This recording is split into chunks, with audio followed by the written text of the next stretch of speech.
Coucou tout le monde, ici Nonogame. On se retrouve pour le dernier épisode sorti actuellement de Amnesia, qui est l'épisode 5. Bon visionnage.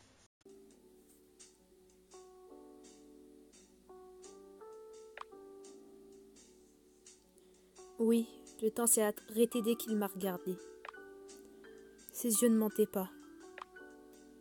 Il ne pouvait pas cacher l'inquiétude honnête et le désir refoulé pour moi. Il s'attendait à ce que je fasse le prochain pas. Je t'ai probablement fait flipper en disant ceci. Je suis désolée.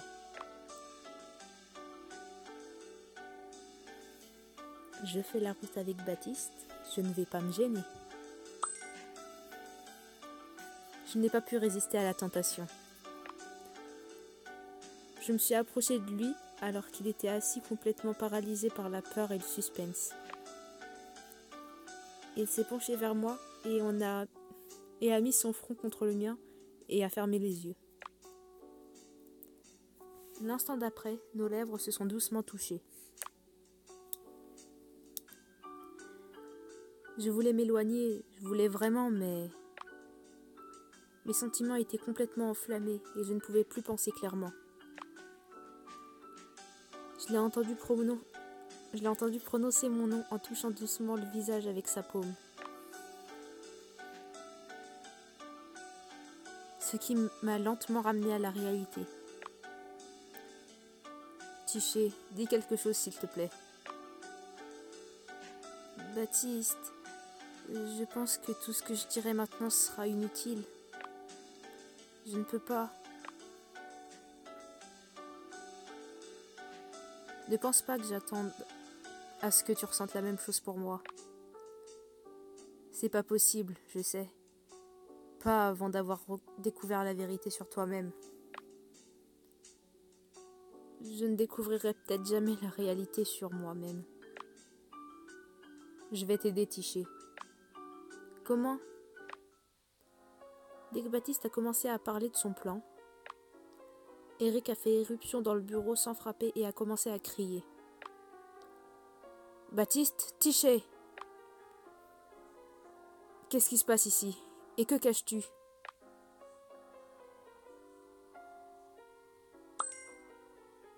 Eric, s'il te plaît, calme-toi. Eric, tu n'as aucune raison de nous crier dessus. Oh, bien sûr que si. J'ai l'impression que tu nous caches quelque chose depuis un bon moment. Baptiste était sur le point de tout m'expliquer. Il ne nous cache rien. Tu le crois, Tiché ? Que puis-je faire d'autre, Eric ?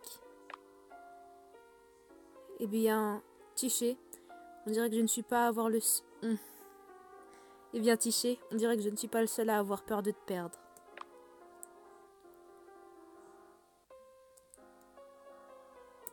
Je vous laisse seuls tous les deux pour en parler. Baptiste s'est retourné et a pris son sac à dos et a quitté le cabinet sans un mot. Baptiste me veut à ses côtés, Eric est jaloux, et moi, je ne sais pas quelle est la vérité. Je ne te laisserai pas partir comme ça sans explication. Eric, arrête, ne fais pas d'histoire. Eric a suivi Baptiste en criant et en lui disant d'arrêter, tandis que je courais après eux, faisant la même chose avec Eric. Personne n'a écouté personne et la situation est devenue incontrôlable.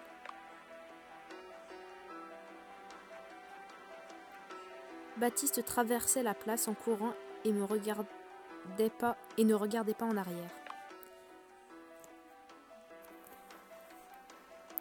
Il ignorait les gens qui passaient et lui disait bonjour. Il était déterminé à faire ce qu'il voulait seul. Mais Eric et moi avions gâché ses plans et l'avons suivi de près. Baptiste, tu ne peux pas partir sans dire à Tiché la vérité. Je ne suis pas obligée de Je ne suis pas obligée à justifier ce que je fais, Eric. Bon, on vient avec toi, que ça te plaise ou non.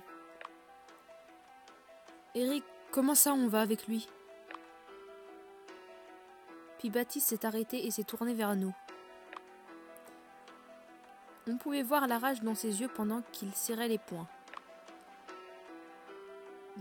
Mes yeux se déplaçaient du visage de Eric au visage de Baptiste et vice-versa.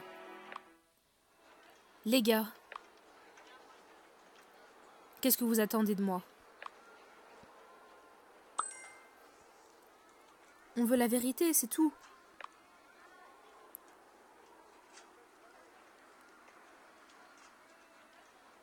Si tu ne sais plus ce que tu me dis... Oula, si tu sais plus ce que tu me dis, on ne peut plus être amis. Je comprends pas la phrase, mais bon. Baptiste a détourné son regard. Puis il a regardé le sol et finalement ses yeux se sont posés sur Tiché. Je pensais que je devais tout faire seul et épargner Tiché les mauvaises nouvelles. Tu ne veux pas lui donner de faux espoirs. Je comprends ça. Exactement, mes soupçons ne sont pas forcément vrais. Cependant, s'ils s'avèrent vrais, Tiché, tu devras y faire face. Très bien, je suis prête. Il n'y a plus de retour en arrière maintenant. Baptiste a croisé les mains et nous a regardés comme s'il mettait notre patience à l'épreuve. Et Eric commençait à flipper, tout comme moi. Tiché, je suis désolée de ne pas te l'avoir dit plus tôt. Mais il y a un moyen pour moi de contacter la police. Il y a un pylône d'antenne sur une colline pas loin d'ici.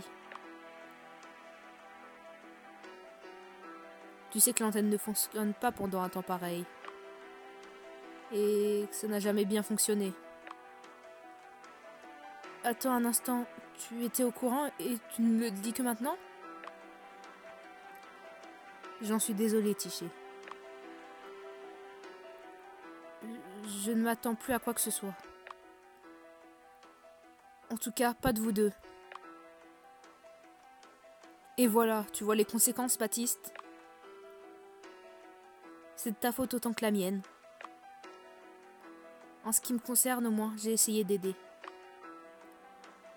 Les paroles de Baptiste ont rendu Eric si furieux que sa colère a pu être ressentie dans l'air. Je me tenais immobile et j'attendais l'inévitable. Eric était sur le point de faire une erreur irréparable. Oh là là.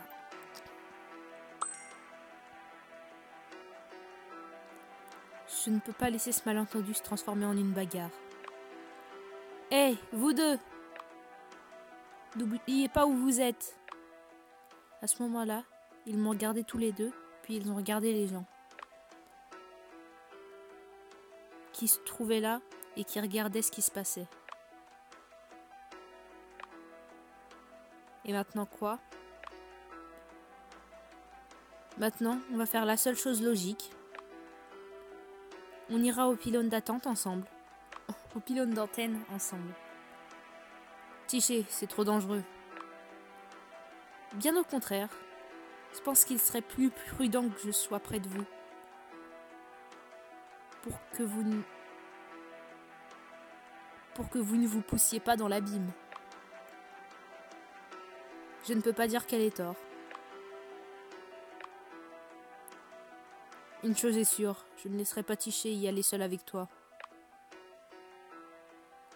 On devrait peut-être dire à Julie où l'on va. Elle va s'inquiéter. On n'a pas le temps pour ça. On doit y aller tout de suite si l'on veut rentrer avant la nuit. Personne n'a dit un mot jusqu'à ce qu'on s'approche de notre destination. J'ai apprécié ce silence parce qu'il y avait deux sentiments qui se battaient en moi et j'ai eu du mal à les gérer. La peur et le bonheur. Comment pourrais-je les ressentir en même temps?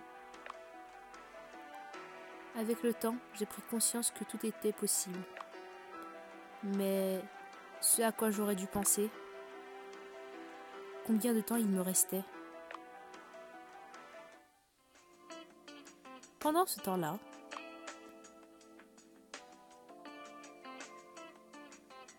je trébuchais dans les bois et j'essayais de marcher dans la neige.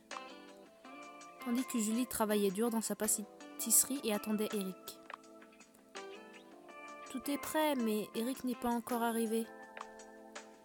Même Tiché n'est pas revenu. Je ne vais plus les attendre. Et ils se souviendront du jour où ils ont mangé le biscuit la dernière fois.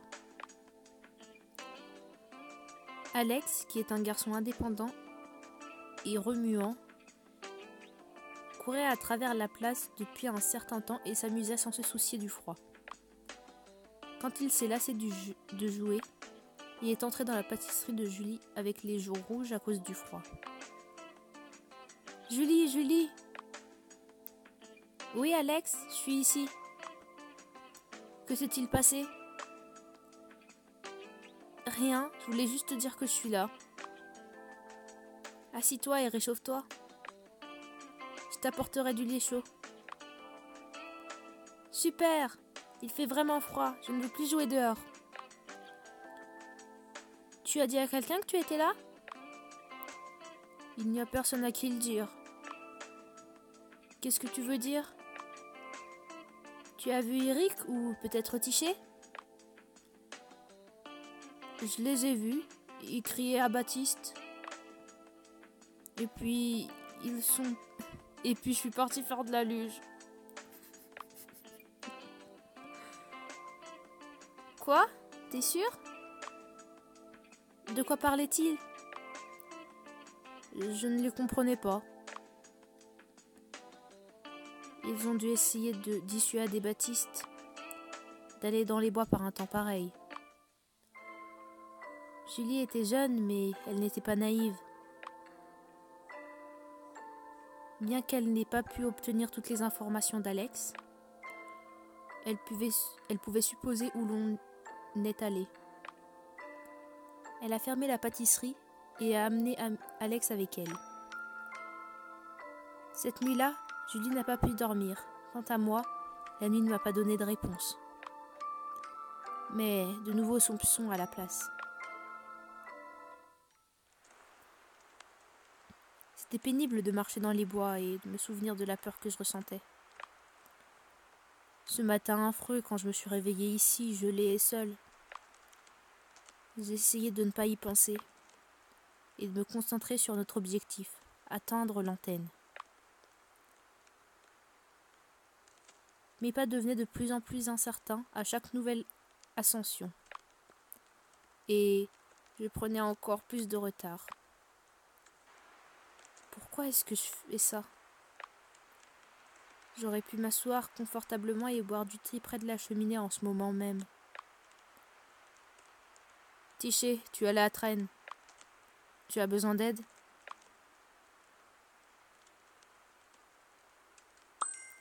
On va la jouer soft.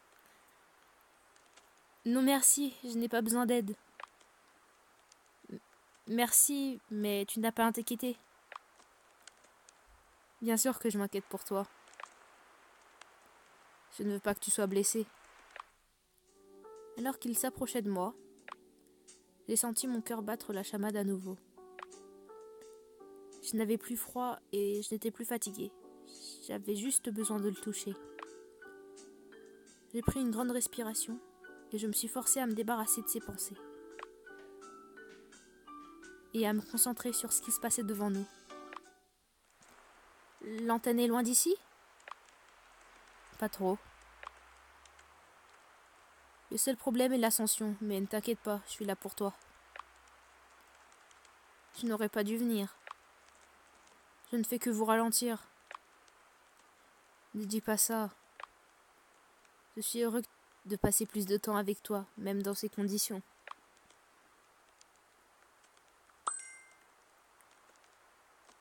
C'est bien d'entendre ça. Je ressens la même chose.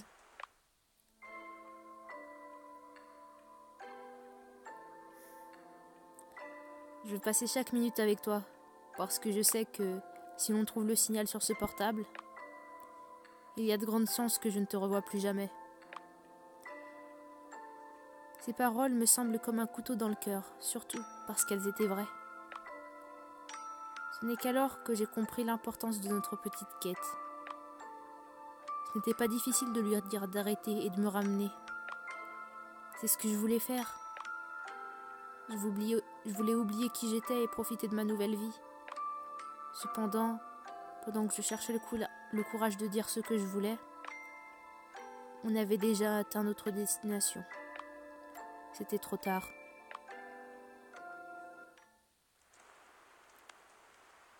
On pouvait voir l'antenne et sa clôture métallique à une dizaine de mètres de nous.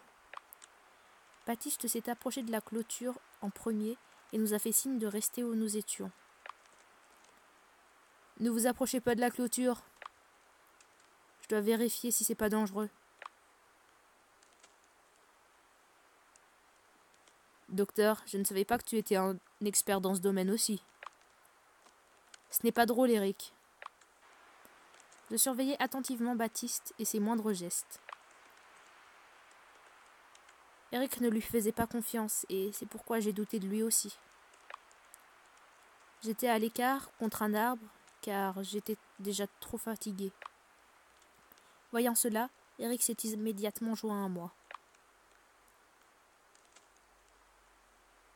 Je pense que Baptiste n'a aucune idée de ce qu'il fait. Et toi, qu'en penses-tu ?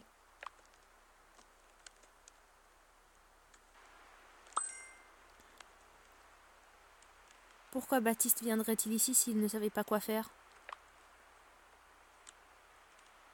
Il est ici parce qu'il sait quelque chose qu'on ne sait pas. Et il ne nous le dit pas parce qu'il n'a pas encore confirmé ses doutes. En tout cas, tu le connais bien mieux que moi. Parce que je ne me connais plus moi-même. Eric, viens ici une seconde. Qu'as-tu trouvé, Baptiste ? Je peux vous aider ? Non, reste là, c'est dangereux ici. Baptiste est allé derrière l'antenne et a examiné la clôture. Il y avait des avertissements partout pour qu'on ne s'approche pas de la clôture, ainsi que des panneaux indiquant que l'accès est interdit aux personnes non autorisées. Compte tenu de l'environnement, des conditions météorologiques et du terrain, ces avertissements m'ont semblé assez drôles. Accès interdit aux personnes non autorisées ? Comme si les personnes autorisées venaient ici pour vérifier l'antenne. Pendant que je riais à ma propre pensée, Baptiste et Eric examinaient la clôture et chuchotaient quelque chose. Je me suis approché assez près pour entendre ce dont ils parlaient et voir ce qui attirait l'attention de Baptiste. Tu es sûr que c'était fait exprès ? Bien sûr que oui. Tu ne vois pas que la clôture a été percée, mais tu ne vois pas que la clôture n'a pas été percée mais découpée ? Je peux le constater. Bien qu'il y ait beaucoup d'animaux sauvages ici qui pourraient causer de tels dommages. Il y en a, mais ils n'auraient pas survécu. La clôture autour de l'antenne a été coupée d'un côté. Juste assez pour que quelqu'un le traverse. Pouvez-vous me dire ce qu'il s'est passé ici ? Ou allez-vous continuer à prétendre que je ne suis pas là ? Tiché, comme tu peux le voir, quelqu'un a coupé la clôture en fil de fer et a endommagé l'antenne. J'aurais dû le savoir.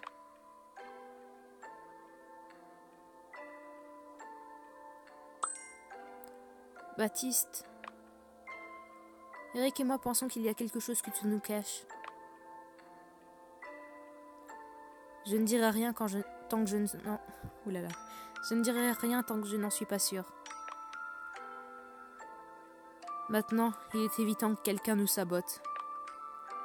Tu soupçonnes quelqu'un, Baptiste ? Peut-être. C'est quelqu'un du village ? Je te dirai quand j'aurai confirmé mes doutes. Ce n'est pas bon de te donner des idées parce que ça peut affecter ta mémoire. Je comprends. Bouge. Je vais essayer de passer la clôture. Attends, tu ne dois pas faire ça. Il y a des fils partout. Ne t'inquiète pas, Tiché. Quelqu'un a veillé à laisser l'antenne sans courroie. Eric s'est faufilé à travers le trou de la clôture et s'est rendu à la boîte de distribution. J'ai vu son visage quand il l'a ouverte. J'ai su que notre voyage à cet endroit était en vain. Tu vas bien, Eric ? Qu'est-ce qui se passe là-bas ? C'est pas bon. Quelqu'un a pris tous les fusibles. Il y a autre chose ici, et je n'aime pas du tout ça.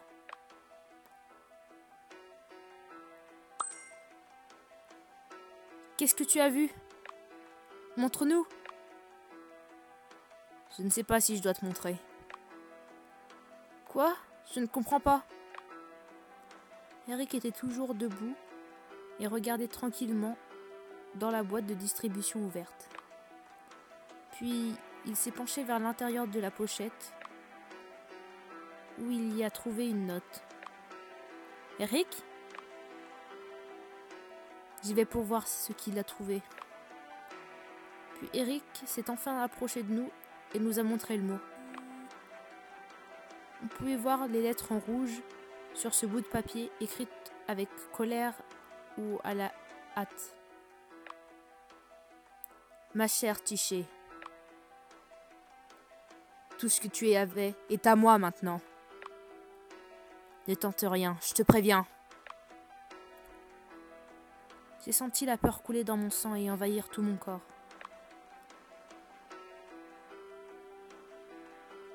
Et dès qu'on laisse nos peurs nous envahir, on devient une proie.